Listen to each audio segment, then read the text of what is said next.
So first of all, thank you, Russell, for the invitation. So today I will talk about Catapult, a bit of my work at Catapult, and especially about visualizing movement profile using microtechnology. But just before I start, just try to introduce quickly myself. So my background is in sports science and exercise physiology. This is kind of where I started, and I've kind of learned data science and data science techniques through my PhD postdoc, which was still applied to sports, but more in molecular biology in anti-doping. Before I joined Catapult almost 4 years ago now, 3 years and a half as a data scientist.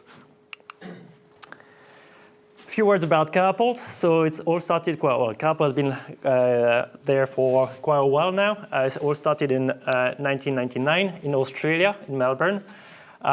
First commercialized in 2006. And then maybe the other thing is now, we're on the stock exchange. We also got a pressure on that from 2014. We are a global company, so over 300 people, employees now around the world. I'm based here in Edinburgh, but I work from home. So the main hub here in the UK is in Leeds. Work with quite a lot of clients. Hopefully you should recognize a few of those logos, but a lot of different sports as well. And again, around all the different, a lot of different countries. And I hope you heard about Catapult. If you haven't, or if you did, so it's probably about those kind of like tech, so those kind of tight vest, but mainly more than the vest is about this. This is kind of the main wearable, which is in this pocket. And so that's kind of the main tech, the main part of the main wearable, which is, a lot of people know this, and it's true, it's a GPS unit, so you have a GPS in it, and from the GPS then you can localize so your players on the pitch. From your local position, then you can derive speed, and then from speed you can derive distance, those kind of things. So that's why you've seen quite a lot of like those statistics now for the past few years in different sports. So we still have a GPS in it, but actually my work and what is inside as well is those kind of micro technologies, so those initial sensors, which are accelerometers, gyroscope, and magnetometers. And actually my work, I've been more focusing on those kind of tech. What do we do at Catapult? So what we say, or like the sentence we use, is we make and sell technology platforms to improve sport performance. And to exemplify that, I use this very simplistic maybe relationship between performance. So if you take performance as like the definition of performance as a very broad terms, and workload. So I say what we do at Catapult, we allow people, so coaches, sports scientists, to measure workload. And then it's up to them, to the people, to the coaches, to the sports scientists, to adjust this workload to get the best performance from the athletes. And so in terms of all about workload, in terms of if you don't train hard enough, then you won't get the best performance. And of course, so if you train maybe too hard, then the risk of injury will probably increase. So again, Mark talked about AI and their data and stuff like that, but for me, also the people are very central still in terms of decision making. We are definitely not there yet in terms of like robot will take decisions. That's very key for me. So the first sentence is still true, but I always emphasize the fact that it's still, we do that, we create platform to help people, coaches, the human to make decisions at the end of the day. So here's a few examples, if I move a bit, of a project I've been involved with for the last 4 years. One of my first projects was actually with GB diving, like a small one, so I won't talk about too much about that, but it was especially around the gyroscope. Maybe another one I'll speak a bit longer is about with ECB, English cricket team. So the brief or the aim was to automatically detect deliveries in cricket. With our tech, and then once we detect deliveries automatically, we can get great metrics that they are using this again for workload, managing workload.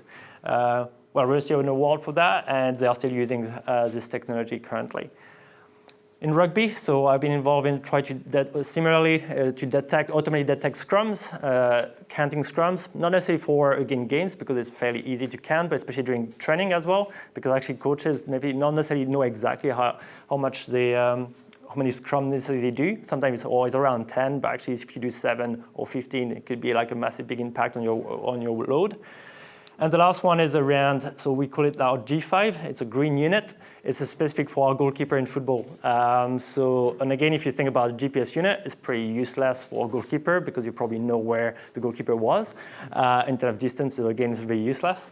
But what we can use as well from accelerometers and those gyroscopes is create some specific algorithm to automatically detect dives. So therefore count dive, how many dives they've done on the left, on the side, or also on the right, on the left, but also how quickly they go back to feet and the load associated to that. So try to be much more specific to the sports. And how do we do it? So hopefully you will probably hopefully agree with all this, but I'll try my best also to defend that also internally. Is always try to start with a performance question. Start with so with a need, with a wish, with the challenges from our end user. Then ideate and try to define an hypothesis. Usually you have typically a discovery phase where you quickly just test and just make sure your hypothesis is kind of correct and is a good one. Data collections, and again with a wearable, so you collect a lot of data, and this is where data science technique can be useful, just to deal with all this amount of data. Prototyping, and once you confirm that you created a useful solution, then you can implement and apply this. Right, so that was a bit like the introduction around Catapult, kind of my work in the past. But now this is kind of can represent the brief of the current project. So as you can see, is a bit kind of vague.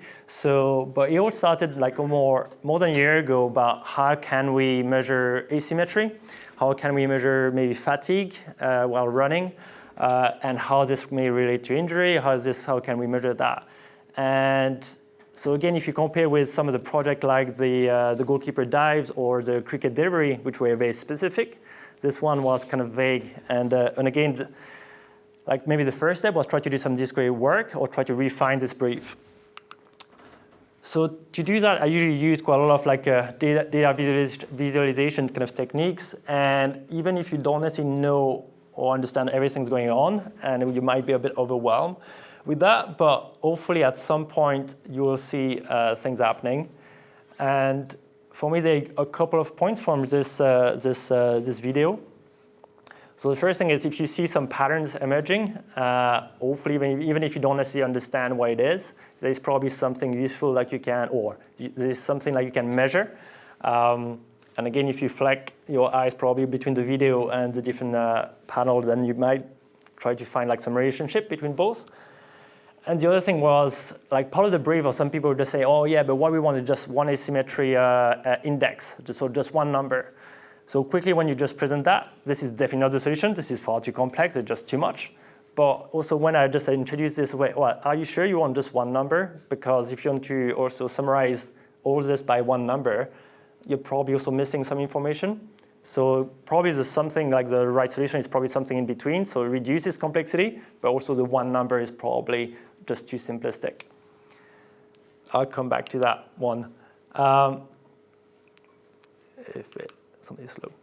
If I use an analogy to try to explain what you were saying, so it's I use like this brain scan analogy. So the top left panel would be kind of your 3D brain scan. Then this 3D brain scan can be cut between different planes. And so similar kind of the data can come with time series, so it can kind of come at waves. So even if like the data that is the same source of the data, then by presenting them in a different way can give you different insights. And I think I'll just move this quickly, just to gain time. Whoop, I'll do that. So this one is a very similar video. And then I can explain quickly. So the top left, again, this is kind of from our accelerometers. So if you have your 3D accelerometers, so you have your up acceleration when you run, so that's your red acceleration. The blue if I do remember, so it's at the side, so that's your acceleration on the side, and then the green is your forward acceleration, that's for example. The other thing like you can see here is the only difference that we had like before was just a different speed. So it's exactly the same runner, but a different speed. So if you remember like before, so the only difference here that you have is probably the amplitude, the magnitude of your traces.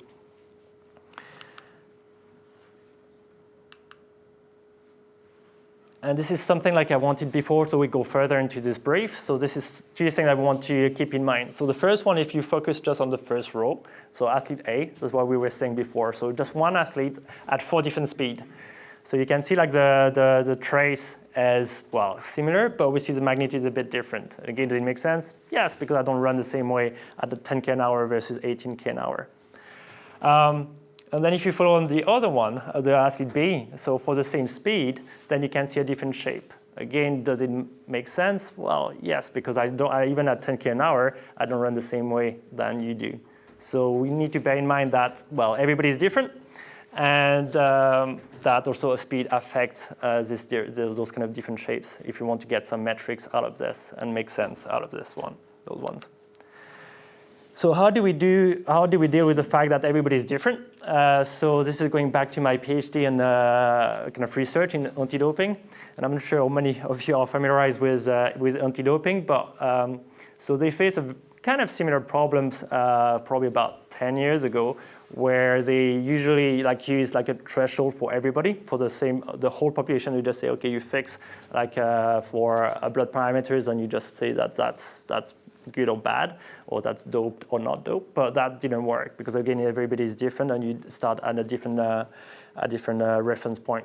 So they developed something that's called this athlete blood passport or biological passport, where basically what you try to do is looking at abnormal changes over time compared to you and using you as your baseline. So you're trying to compare you over time.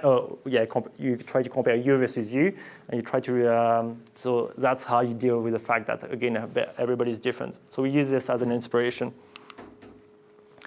So all this kind of work, it just took a bit of time. That basically was just to refine the brief. And now the brief is about this movement module. That's what this project is called now. Is to automatically flag unusual running profiles or patterns in your players. I would just stress the fact about unusual. So I'm not saying like it's bad, or we're not trying to say if it's bad or good. Again, that's back to the human or to the end user who have to decide. But what we can try to do is at least flag anything which is unusual. And if you flag this the opposite way, so if you can flag things which are unusual, you can probably flag, or you can know what is usual, and try to prioritize the time of the end user, because everybody's busy. And when you give a lot of data, so what you can probably do instead of predict and make decisions on their behalf is probably, okay, look, maybe 80% of this data is probably usual stuff.